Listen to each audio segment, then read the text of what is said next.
Hello and welcome back to Savvy Street. We have episode 2 now of our political podcast. 4 days to go, 3.5. You hit the poll booth, and maybe you get the result Tuesday night or maybe 3 weeks later, as some have suggested. And today we have again 4 distinguished guests. I'll start with Ed Mazlish. He has been a student of political campaigns since the Reagan-Carter election in 1980. He has run for political office in New Jersey and was a delegate for Ted Cruz's presidential campaign in 2016. And he currently co-hosts a podcast called the Conservatarian Exchange on the Liberty Block, which is available, on most podcast platforms. Welcome to the show, Ed. Thank you. And then we have Ruth Papazian, an award-winning science and medical writer. Ruth knew she needed a career switch when it became verboten to cover Hillary Clinton's obvious health issues. In 2016, she's a lifetime political junkie, and she transferred her skills to political consulting, working with moderate and conservative Democrats running to unseat progressive incumbents. Welcome to the show, Ruth. Thank you. And David Harriman has worked as a physicist and a philosopher. He's the author of The Logical Leap, a book that explains the scientific discovery process. He's an expert on the philosophy of Ayn Rand, who was an advocate of individual rights and a passionate opponent of totalitarian government. Welcome back to the show, David. Oh, thank you for inviting me. And lastly, we have musician and writer Roger Bissell. He has been a political libertarian since the late 1960s. He founded a local taxpayers group, the Nashville Tax Alternatives Committee, in 1979. And then he also unsuccessfully ran for the U.S. House of Reps in 1976 and the Metro Nashville School Board in 1983. Welcome back to the show, Roger. Thanks very much, Vinay. My taxpayers group died a well-deserved death about 40 years ago, but I haven't quite assumed room temperature yet. Oh, well, we'll have fun anyway. Okay, Sure. I'm going to jump on to Ed first. It looks like the Trump team maybe was eavesdropping on our recommendations 2 weeks ago. He ended up doing a 3-hour friendly with Joe Rogan, and then many more rallies. Did anything else happen in the last fortnight that excited or pleased or disappointed you? I think it's been a good 2 weeks for the good guys. I think there have been a lot of good things. I think Trump going on Rogan was good. I think his reaction this week or I guess it was earlier this week, to the statement from Biden that Trump supporters were garbage. And Trump, within hours, got himself a garbage truck and held a press conference as a garbage man. He's a master troller, but more importantly, he's able to connect with the common person and the average person.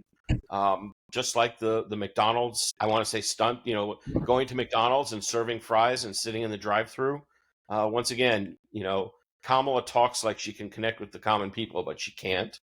And on the flip side, Kamala ignored the advice that, better to be thought a fool than to open your mouth and remain silent than to open your mouth and remove all doubt. She went on Brett Baer, and I think that was the beginning of the end for her. She went on Anderson Cooper. That was a disaster that even the people at CNN were saying she lost a one-person debate. He has had a terrible 2 weeks. Trump has had a great 2 weeks.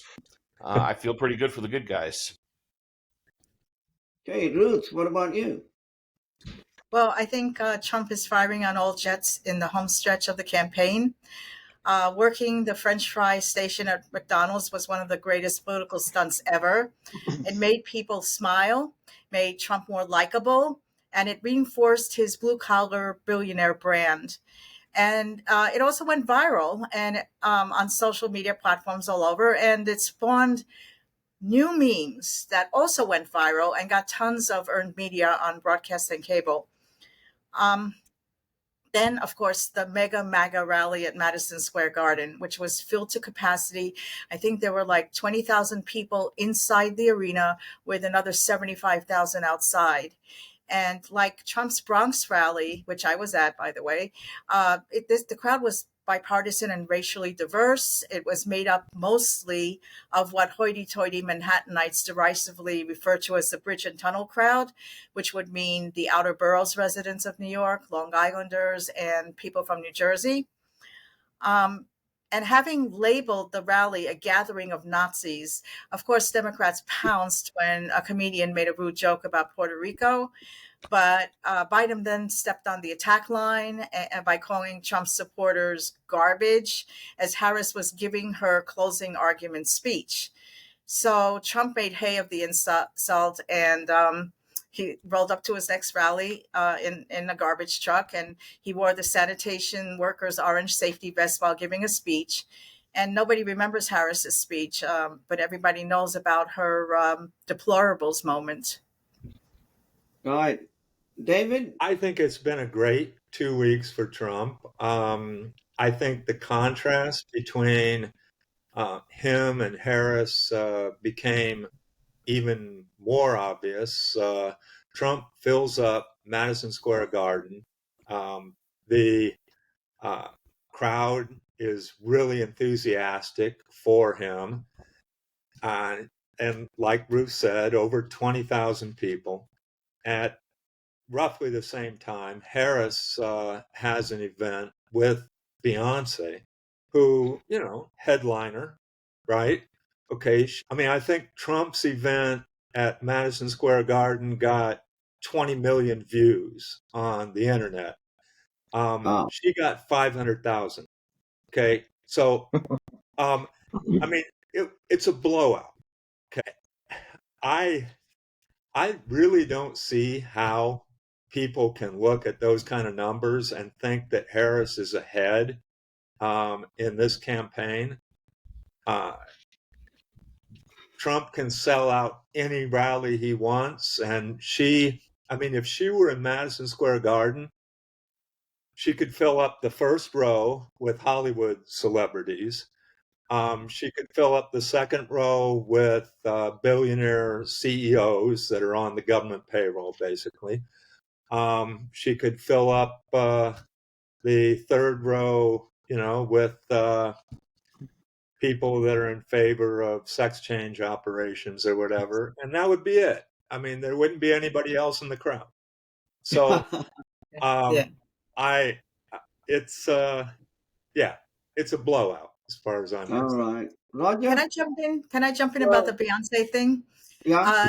This was back-to-back bait and switch things involving Beyonce. People expected to hear her sing, and she didn't sing. So I think a lot of people left those two rallies pissed off, and they might not vote for Kamala now. Oh, that's great. I mean, you don't invite Taylor Swift or Beyonce and then not even have them sing even one number.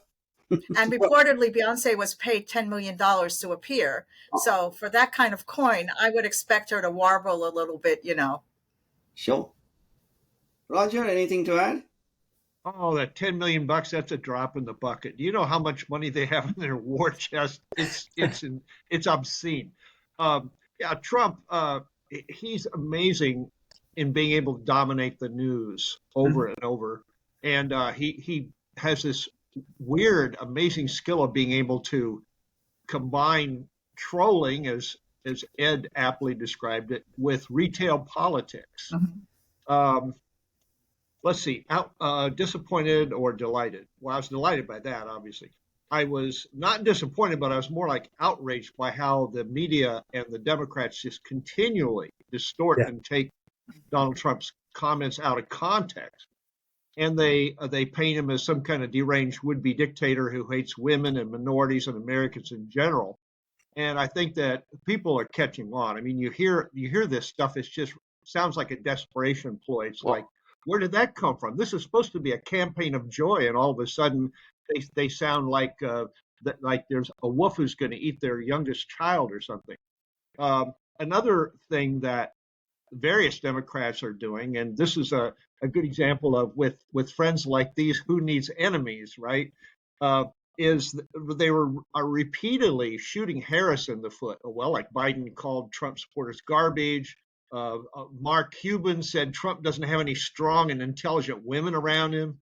And then Bill Clinton claims that even though the economy was better under Trump, that's not a good reason to vote for him.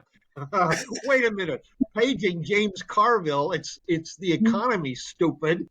So one thing that I was disappointed on both sides, Trump turned down a second debate, but maybe he thought, well, I'm ahead or I'm doing well, I got momentum, and I don't need any more of their abuse. I saw Hugh Hewitt walked off a interview or a debate thing just recently. Harris turned down the Joe Rogan podcast because almost certainly she felt that she was unable, and so just she didn't want to do a 3-hour gab session with him. But both Trump and Vance did, and that's got to help. That's got to help both of them. Okay, go on.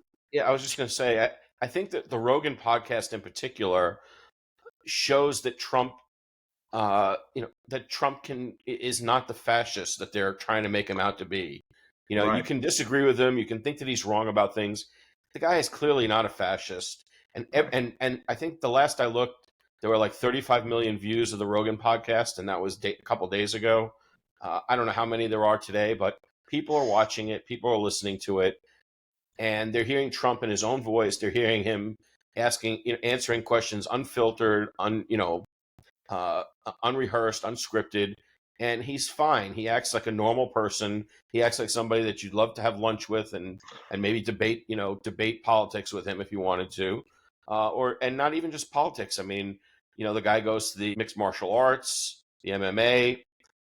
He's a normal guy, and I think that people are, when they get to see Trump, hear Trump in his own words, whether it's dishing out French fries or riding the garbage truck or talking on Joe Rogan, I think that people are paying attention, and it's obvious to everybody paying attention that he's not what they're accusing him of. I just wanted to jump on a couple of things Roger said. From Trump's point of view, there were two presidential debates. One of them just happened to be with Biden, and the other one happened to be with Harris. But he's done his two debates, so I can see from his point of view why he didn't want to do another one. And as far as Rogan goes, I don't think Harris outright refused to do the interview, but her preconditions were so arrogant. It was unbelievable. I mean, the guy has a 3-hour show to fill, 2 to 3 hours. She only wanted to do 1 hour, and she wanted him to leave his Austin studios and travel to her very feet to do this interview. Now, reportedly, and many times, many people have said that in her presence, you are not allowed to look at her in her eyes. You're supposed to avert her gaze as though she's the burning bush or something. The woman is very arrogant. And I agree with Ed. I mean, in all these different situations, Trump comes off like the everyman. He really does love McDonald's. He eats McDonald's. Harris, this was just another example of being so out of touch and so arrogant. Yeah. And the media continued. I mean, they said Trump said garbage as well. Well, he had said, we bring in garbage, the Venezuelan gangs are garbage. And then he called the supporters around Harris garbage. He never called all Americans garbage. So they twist his words all the time. I was just thinking of something Ed said here about the mixed martial arts. They clearly, those kinds of events, worldwide wrestling, mixed martial arts, sometimes have a preponderance of young men, especially UFC. And there seems to be a very strong new trend, at least among young men, jumping from, I think, 29 to 47% now leaning for Trump. A lot of young women trending towards Harris. Perhaps there are some trends among blacks not voting for Harris the same as they did for Biden. And the big unknown is the Latino voters, because they often don't respond to pollsters. They just hang up. Are there any major trends, Ruth, that affect your forecast? Well, the only pitch that Harris is making to young women is unrestricted abortion. But the thing is, it's a powerful pitch because even women who are religious or otherwise against abortion, they subconsciously want to have the option just in case. And single women in particular fear having their career, lifestyle, financial future adversely impacted by an unwanted and unplanned pregnancy. But having said that, inflation hits single women harder than men because the jobs they tend to gravitate to pay less, and a larger percentage of their salaries go to rent, utilities, groceries, and other basics. But it doesn't matter to them that it's the policies of the Biden Harris administration that caused this rampant inflation.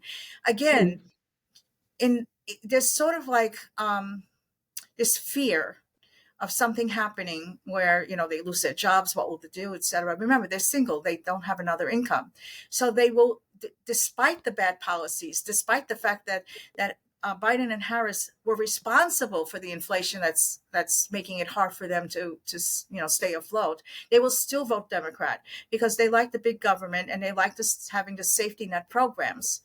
And as far as young men, nothing that Harris is peddling to young men, it's not of interest to them, including minority young men. Young men are also focused on their finances, but they are forward-looking. They don't have this what-if mentality. They don't have this victimhood mentality. So they want good jobs. They want to be able to afford their own apartments and to save up for a home. They want to be able to marry and start a family. So the one thing that I think might be lurking in their subconscious, however, would be all these foreign wars that are breaking out all over the place. Because, I mean, you get drafted or you get sent to war, your future can go up in smoke if you suffer a fatal or life-altering injury. And that, of course, just reinforces their wish to vote for Trump. David, do you see any cohort like trends that you attribute to Latinos or young men or young women? Yeah, I mean, I think there's a remnant left of masculinity that leads young men, more on the Trump side. I agree a lot with what Ruth said that I thought was very insightful. That young men are more forward looking. And I think maybe they see all the dangers of the policies of the Democrats, other than having the illusion of that safety net, which I think is an illusion. I think that it's not a safety net. It's going to drive the whole country into bankruptcy, and the women aren't going to have anything either. So I think the only issue that I would say could drive women in the direction of the Democrats is the abortion issue. And if you notice, Harris has been playing that one tune because she knows she loses on every other issue. And so if you look at her speech at the Beyonce event, what was it about? It was about abortion. I mean, that was almost the only thing she talked about. So that's her play. And the only other play she has is accusing Trump of being Hitler. So they, they didn't get him in jail. He wasn't murdered. And the only thing they have left is Hitler. That's the most pathetic campaign in history. Yeah, indeed. Roger, so, is it wokeism that is emasculating young men and they're realizing it, or do you see any other trend? Oh, I don't know. I do want to comment on Ruth's point because it is a point I wanted to make also. The abortion issue does cut across gender lines. And there's a broader issue. I think David kind of was getting close to it there. A lot of women react viscerally to Trump, not like he's a good guy who will protect them, but as he's kind of scary. He kind of symbolizes the abusiveness of toxic males and all this, and the whole thing about Liz Cheney, about how he was saying she's a war hawk, and how would she feel if it wasn't young men and women being sent to war, but her, and she had 9 guns pointed at her. Then everybody thinks Trump wants to shoot Liz Cheney in the face. It's this. He hates women. He Can we wants vote on to. that, Roger? Yeah, sure. Send in your ballots, and I'll come by with a van and pick them up. That's a joke about ballot harvesting. Okay, but there's a lot of politicians who are ignoring the facts that have come out since Dodd. They're wanting everybody to believe that abortion has declined, and they have these scary anecdotal stories about young women in this city or that city. But abortion has increased since Dodd, and the reason is mainly due to loosening some of the pharmaceutical regulations about the abortion pill.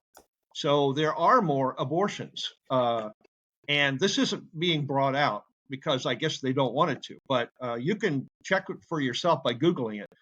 My main point, and I will make it as quickly as I can, I'm going to make a vast overgeneralization, and I guess you can just say it's, well, what splits the young people, the men and the women? I think it's about 75% true, so I'm going to run with it, okay? There's a split between left and right ideology that's gotten really polarized.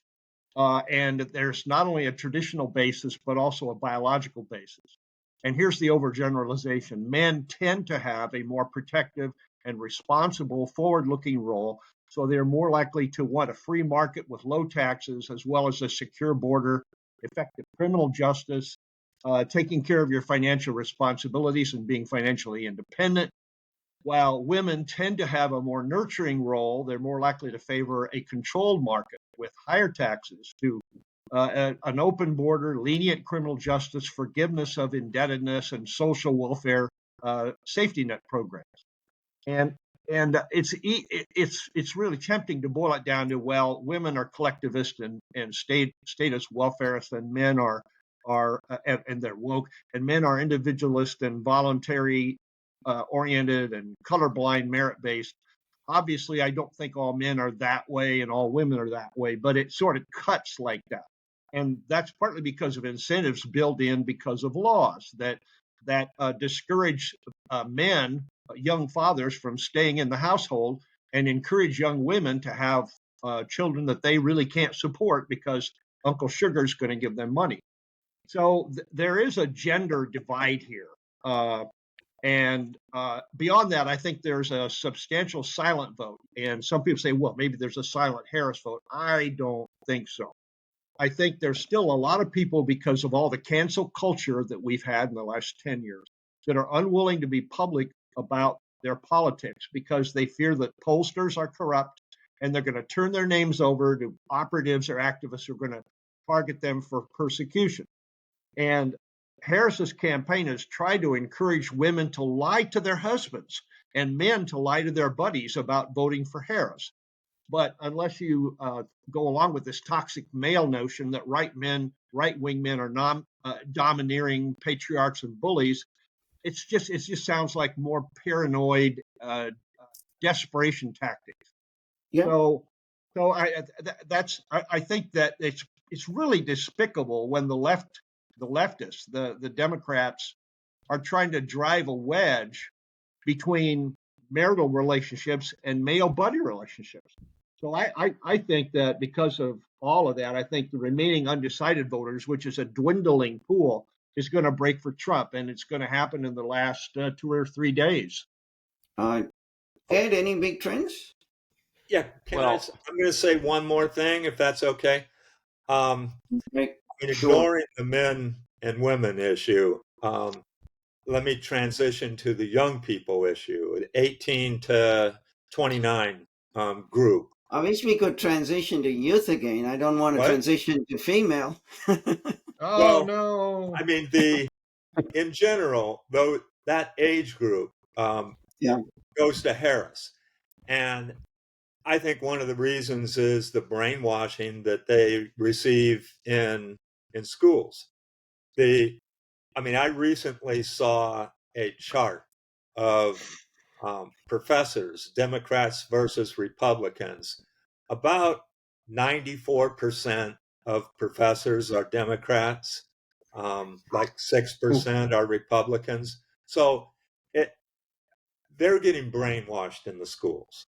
That's the only point. Okay. Okay. I'm going to change the order slightly. Ed, Uh, as you give us your view of the trends, the cohort trends, can you jump into your overall prediction as well? Just flow with that. well, as far as the trends and what everybody else has said, in our previous edition of this podcast, I pointed out that the Republicans and Trump have a perfect built-in rejoinder to the abortion issue, and that is Fauci and all the forced shots, the forced masking, and for reasons, I don't want to say reasons unknown. I mean, I know why they won't make the argument. Trump does not want to admit that Operation Warp Speed is any bit of a problem. But if only they were willing to make that argument, Harris would have nothing to say. The abortion argument would go away because I don't think that they can make the claim that they're for a person's bodily integrity and sovereignty. And it's a real shame that Trump and the Republicans are not willing to make that argument. As far as the masculinity and femininity, I think that what we're really seeing is that masculine men and feminine women are supporting Trump. Masculine women and feminine men are supporting Harris, and there are more normies than not normies, and that's just the bottom line. And I think that's why we have such a big swing towards Trump. And the normies are no longer cowed, and they're no longer intimidated, and they feel like it's safe to be normie and to say, "Yeah, I'm going to vote for the guy for Trump because he represents us." That's what I think is going on. As far as predictions, which is what I think you wanted me to Yes. shift into, uh, I think it's going to be a landslide. I don't know that it's going to be, a Reagan-Nixon kind of landslide, but I think that when I did a conservative map earlier this week, I came out with 348 electoral votes for Trump. I think that he's going to Wow. win all of the border states on the north and on the south, except for Washington. Or Washington State, I mean. He's not going to win Washington, D.C. either. If anything, I think it's going to be higher, but not. I mean, who knows? I think that the Democrats do have cheating built in. I think that the ballot harvesting is real, and it's being combined with illegal immigration to harvest ballots that are obtained through the motor voter law by illegals when they go get driver's licenses and IDs. And I think that the ballot harvesters have a reservoir of voters or registered voters that they know are not supposed to be registered and will never show up at the polls. So they have a whole reservoir of people that they know they can harvest those ballots and vote them quote unquote illegally, but really it's legally, and they'll never be caught. So I have that caveat out there. I mean, it could be a stolen election. And if that happens, we had, Bolsonaro had a stolen election and left power. The Muslim Brotherhood stole an election in Egypt about 13 years ago, and tens of millions of people took to the streets until they left. Who knows what the American people are going to do if that happens? But I think that Trump is way ahead. I think David was exactly right earlier when he said this is a landslide coming. If anything, if I had to say up above or below my prediction of 348, I would say it's going to be above. Wow. 348 plus. What about you, David? Where's your prediction at? I pretty much agree with everything that Ed just said. I looked at the map and I thought, well, okay, I'll give the West Coast to Harris because it's the land of fruits and nuts. And I, More nuts. of course, Hawaii, Northeast, with the exception of New Hampshire, but I even have questions about maybe a couple of those states could come into play. I don't know. But the Illinois, just because of Chicago, so far left. Colorado, there's a lot of liberal. But I don't see anything else going for Harris. So the rest of the country belongs to Trump, I think. Roger? Wow, I like that. This seems like all the data we have are subjective. Polls, I mean, what are those? Those are people's feelings about what they're going to do. I don't pay any attention to the betting websites, which is probably why I'm not rich, because I don't, invest in the stock market and so on. I like two websites, Real Clear Politics or realclearpolling.com and electoral-vote.com. You can track that each day and get excited or depressed about the overall impression you get from the two campaigns and the media people who are in favor of them. The Harris team seems to not have any confidence. They're becoming more erratic and unhinged, and there's no joy there. And the Trump team, they seem to be having the time of their lives. Now, if they're whistling in the graveyard, then we'll all be sad on November 6th. But I think Trump's going to take all the red states, all the battleground states, maybe a few more. In particular, I'm looking at Virginia, Minnesota, New Hampshire, and New Mexico. I think his popular vote's going to be around 52%, Harris's 48%. His electoral vote was going to be somewhere, I think, between 312 and 344.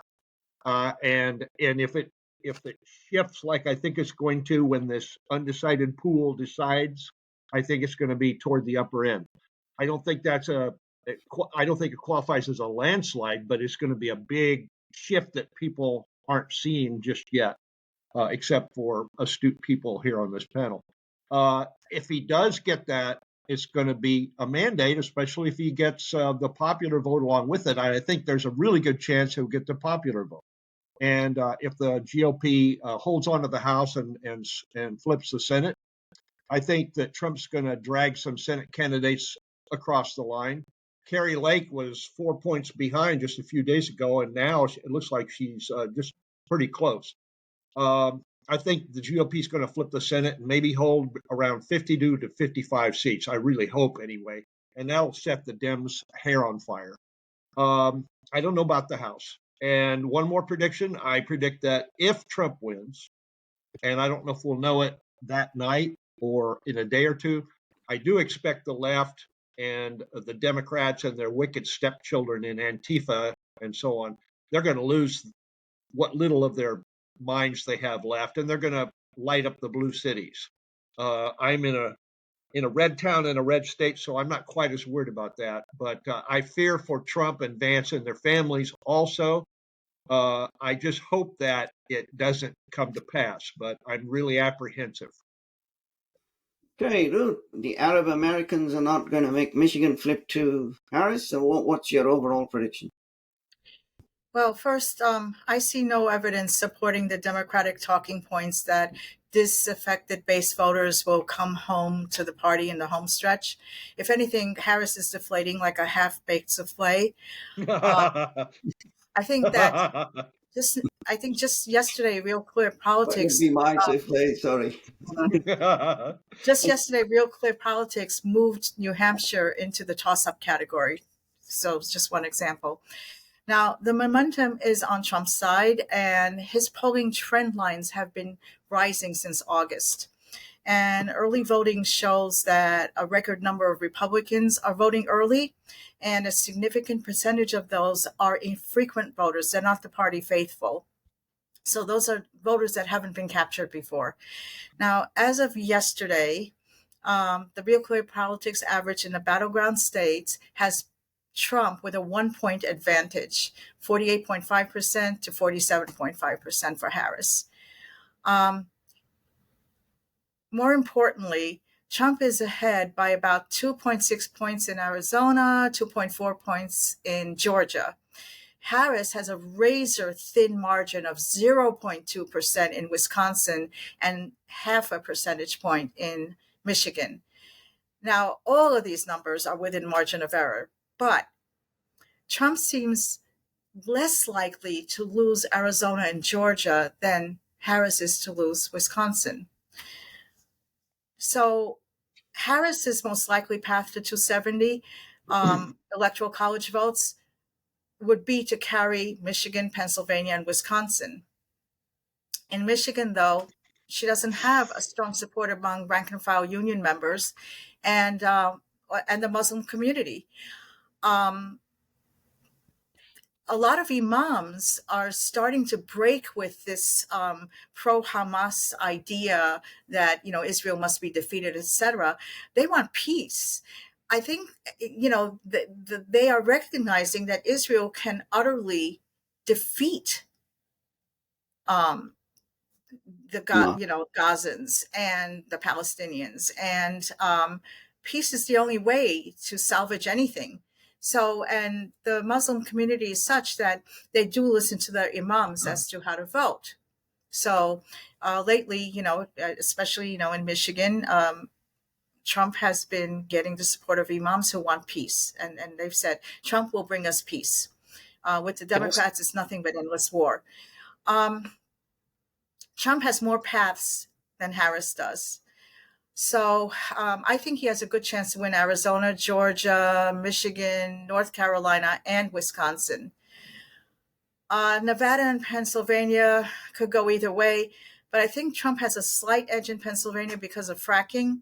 And even Senator Fetterman has talked about the enthusiasm that he is seeing for Trump. It's off the charts. Now, Trump can pick up another state that nobody was really expecting until recently, and that would be Virginia. I think that might end up in Trump's column. So if Trump wins Arizona, Georgia, North Carolina, and Virginia, he has 275 electoral college votes. Now, if you throw in Michigan and Wisconsin, you have 300 electoral college votes. And if he gets Pennsylvania, it's 319. And I think he'll also win the popular vote. And a mandate. He'll have a mandate, which he didn't really have the last time. Right. So if this scenario that I've laid out plans out, this might be the election that puts a stake in the heart of grievance and identity politics. Minorities are getting tired of being perpetual victims, and men are getting tired of being labeled toxic and or racist. Can I just say something about what Ruth said about the imams? I have a slightly different take on that. I don't think that they're for peace. I think that they're reading the tea leaves and they see that Trump is going to win, and they know Trump is very pro-Israel. I think they want to make peace with Trump. I don't think they want to make peace with Israel. I think they want to make peace with Trump. That's what I see. Well, I think that's a factor too. Absolutely. Yeah, but that's the eventual outcome of making peace with Trump, is to find peace with Israel. But there's also another issue about Muslims and their culture. They do not like all this stuff that the Democrats are running on, this gender affirming stuff in school and transitioning kids secretly, boys being allowed to play in girls' sports and being allowed into their locker rooms. The Muslims do not like this at all, and it's anathema to them. So that's another issue. Indeed. Okay, so now, sorry, David, go on. Oh, I just wish that more people recognize the Democratic Party as the party of war. Right. I mean, Right. they love war. They can't get enough of it. Middle East is exploding. Iran is coming, explicitly into this war, and that would not have happened under Trump.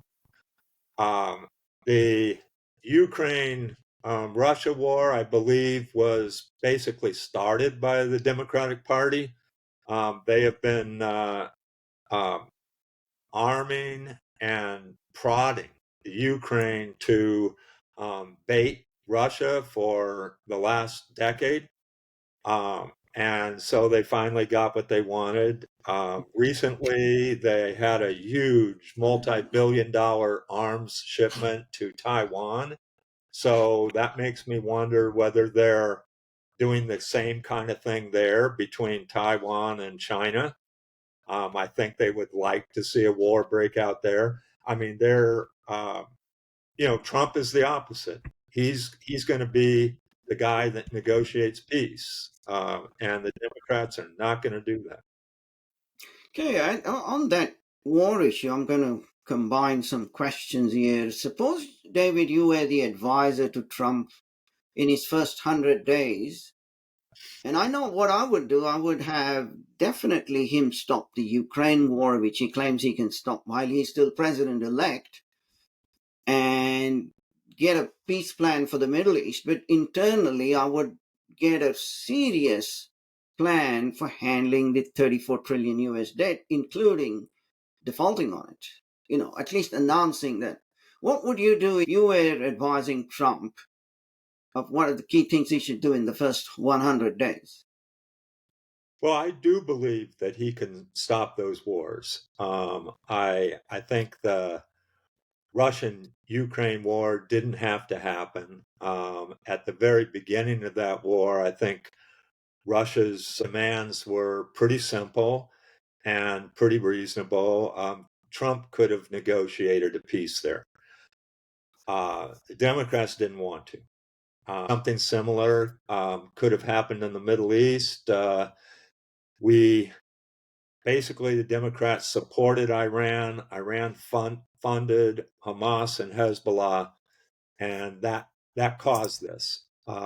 Trump would not have allowed that. So I do think he can stop those wars. Now, jumpstart energy policy, our production again. He can do that very quickly.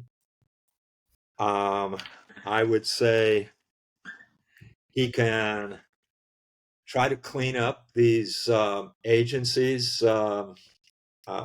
We support all kinds of agencies. I disapprove of the policies of the Food and Drug Administration, the NIH, the Department of Education, which is a travesty.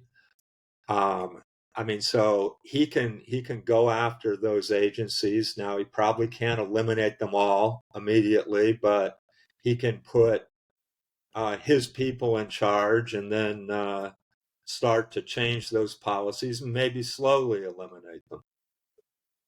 Okay. Roger, first 100 days, 3 or 4 key proposals. 3 or 4. Okay. Suppose Kamala, Tramala, whatever, wins. My suggestion would be that she stay out of the Oval Office and simply not try to earn her salary. If Trump wins, though, and I hope he does, the list goes on and on. He should immediately decontrol energy exploration and production, and negotiate an end to the conflicts in Ukraine and Middle East. I'd like to see trade sanctions reimposed on Iran.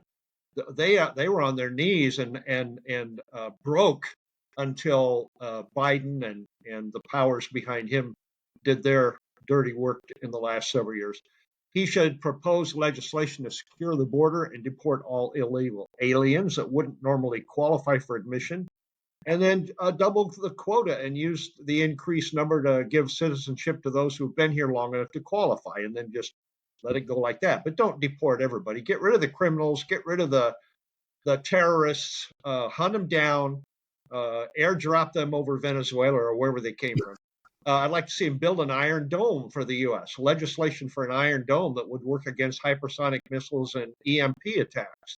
Repeal the woke guidelines for the military and increase pay to incentive fit people to enlist, because I know they have trouble coming up with people who are fit enough. He's been talking, or he talked on a podcast about repealing the federal income tax. Somebody says, why don't you get rid of that? Replace it with tariffs. Some people say, tariffs, that's just as bad. Well, I'm sorry, it's not just as bad.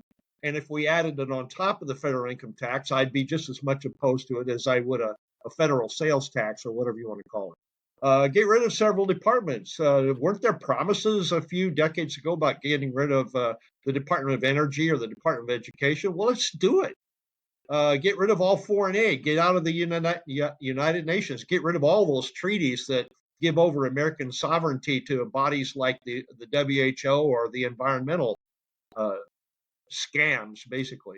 And I like to hear all that in his inaugural address, and say we've been ruled by fake democracy and it's just an oligarchy of elites and unelected so-called experts, and we need to go back to being a republic that's governed by the people and that abides by the Constitution and the Bill of Rights. And I think finally, I like to see him bring charges against all the people who interfered with the 2020 election, like the hoaxes and fake prosecutions and covering up information that was vital to making an informed vote. Those 51 security guys who signed that letter, everybody says, oh, you should honor them because they served their country. Well, excuse me, they served their country and they lied to us and they threw an election. And it's awfully clear that Biden would not have won if the information about the Hunter Biden laptop had not been suppressed and labeled as Russian disinformation. So there are some of the things I think that should be done. Or Ed, first 100 days, you're his advisor. Well, it is only 100 days. Roger, that's going to be a lot to get done in 4 years. In 100 days, I think he should sign executive orders on the day he takes office, repealing restrictions on energy production, restarting all the pipelines. I think that will be an important thing to do on day one. I think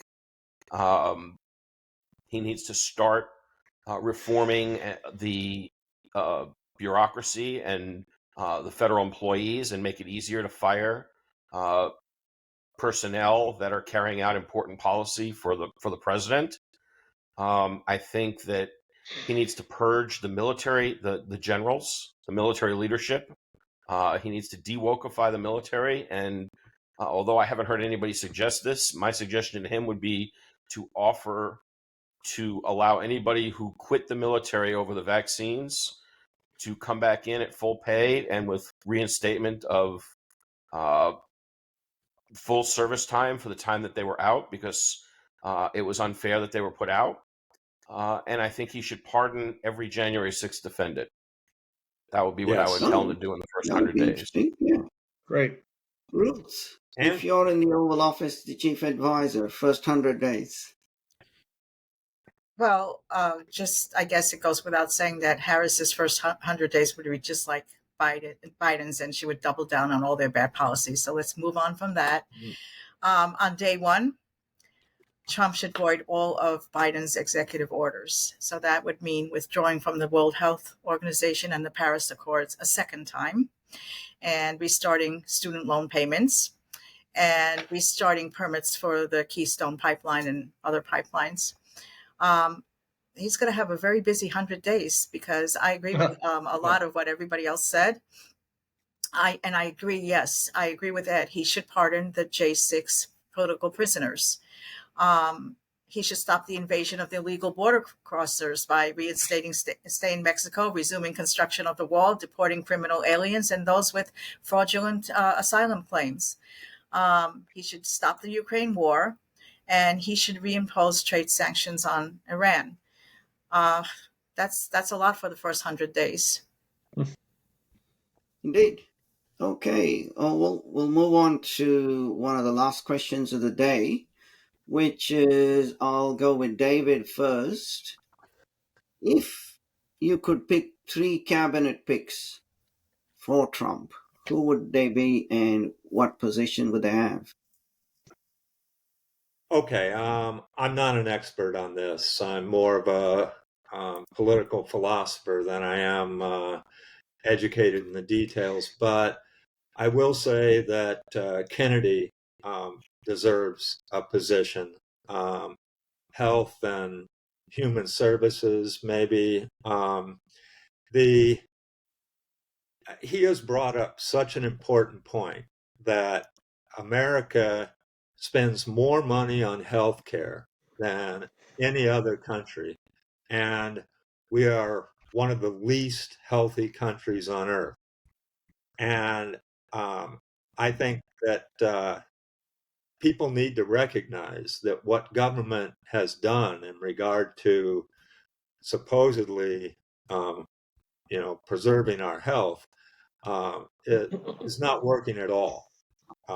And I think Kennedy has some very good ideas there. I think he's pointed out the horrible side effects of the COVID so-called vaccines. They aren't really vaccines.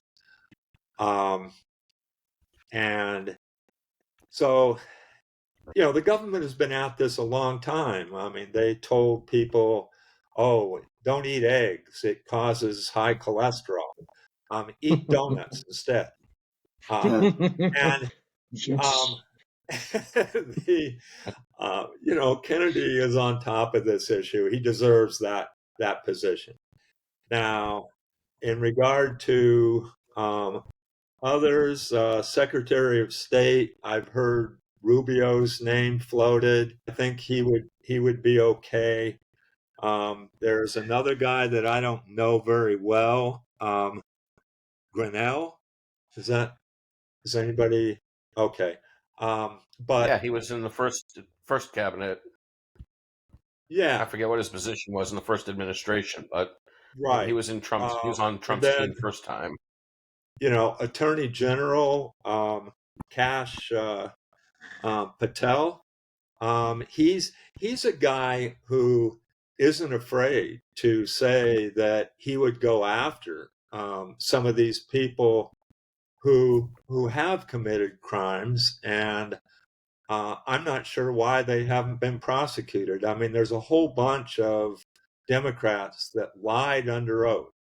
Now, I thought that was illegal. How many times did Fauci lie under oath? And nobody's even considered charging him with perjury? Right. Right. So, no, I mean, I think that I think some of that needs to be done. Okay, interesting. I did read Patel's Government Gangsters book. Very, very interesting and, real eye opener. Roger, who are your three picks? Well, first of all, I think it would be, maybe not the best idea to pick any of the people out of the Senate. And I know there's some good choices like Marco Rubio, Rand Paul, Ted Cruz, et cetera, et cetera. Yeah. But strategically speaking, you don't want to undermine the GOP's hold on the Senate unless you were really sure that a good replacement could be elected in place. I'd like to combine some of the departments. So just go with me on this. This is going to be like a fantasy football sort of. I'd like to see the Secretary of Defense, Homeland Security, and Veterans Affairs. And guess who I'd like to be the head of that? Elon Musk. Oh, come on. Tulsi Gabbard. Come on. Okay. Yeah.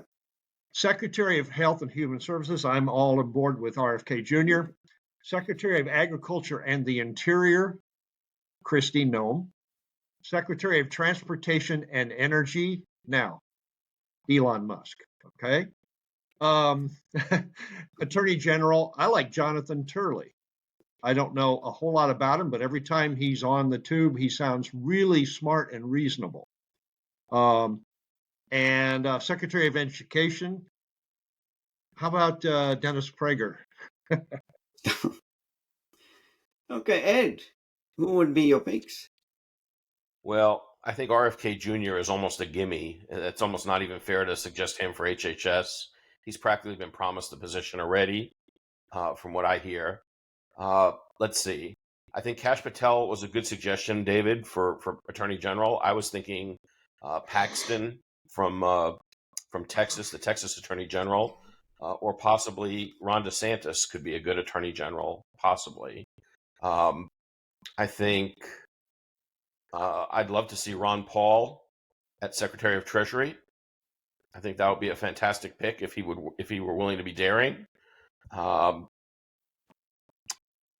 forget which one of you said that pulling someone out of the Senate would be a risky move, but for Secretary of State, I kind of like Matt Gaetz, not because he's seasoned, but because he's a true loyalist to the MAGA agenda. And one thing Trump needs to understand is that personnel is policy, and he needs people that are loyal to him. And I hate to say it like that because sometimes I think he overemphasizes loyalty, but other times, I mean, especially in his first term, I don't think he emphasized it enough. I think he needs somebody as Secretary of State who's loyal. Everybody seems to be in love with Tulsi Gabbard. I'm not as in love with her as everybody else is. I wouldn't go crazy if she were nominated to be Secretary of Defense, but I can think of better people, I think, than she is. But those would be my three, I think. Okay, and Ruth. Well, I agree with Ed that Ken Paxton should be Attorney General. He has personal experience with lawfare, and he's going to make it stop. Now, for Secretary of State, I'd bring back Mike Pompeo. I think he and Trump made a good team. And of course, yes, RFK Jr. for Health and Human Services, chiefly because NIH and FDA would report to him. And he would be in a good position to reform big agriculture, big food, and big pharma. Now, if Trump is not going to get rid of the Department of Education, which I fervently hope he would, I think he could bring back Betsy DeVos or put Betsy McCoy in that spot. Both of them are proponents of alternative to government-run schools. And yes, there is a place for Elon Musk, and that would be the Office of Management and Budget. So he's running X, which formerly was Twitter, with 75% fewer employees than before he acquired the company. Now he can easily downsize the government, about 15% fewer government employees in each agency per year, and he could do this over the course of Trump's term. So 15% reduction in every agency per year. So each year, those who survive will fear they're the next ones out the door, so they'll work harder, right? So by year 4, every government agency will be more productive with like 40% fewer employees. And then a lot of empty office buildings in DC can be sold and repurposed for other things, and the proceeds can go to paying down the debt. Ta-da! Oh, yeah, you got a debt plan. That's a great any more plan. efficient. Oh, That's a great plan. yeah, I want to make one point that touches on what Ed said, which is the loyalty issue. I think one of the main problems with Trump's first term was trusting the wrong people. And he needs to pick the right people this time that are on board with his agenda. Yep. And aren't going to stab him in the back the way that he experienced in that first term. Yeah, so, but Yeah. I'm sorry to interrupt. He put Chris Christie in charge of staffing his administration, and Chris Christie stuffed it with deep staters. But now, he has Tulsi Gabbard and Elon Musk and RFK on his transition team. So I think that it's going to be a whole different ball game. Yeah, I think so too. And I think he learned a lot. Remember, he was a newcomer really to the DC scene in his first term. He's not anymore. I think he knows a lot more. I think he's going to do a much better job picking people. Now, one thing I want to say about Roger's point, you mentioned Department of Homeland Security. That's one of the agencies I wish would go away. Okay. Because I think that was a disaster from the beginning. I think their job is to spy on American citizens rather than do anything legitimate. So I would get rid of them. I just want to very interesting. Yeah, your turn, Ed. I just wanted to say I think that Trump came into office thinking that he was a CEO of the government, and as a CEO, if he tells somebody to do something, it gets done. And it never occurred to him that that's not the way the government runs. And that's why I said during his 100 days, first 100 days, he needs to reform the bureaucracy and the way federal employees can be fired. He needs to be able to get rid of people, not just his immediate advisors, but people up and down the chain of the bureaucracy that can just choose to refuse to carry out his orders.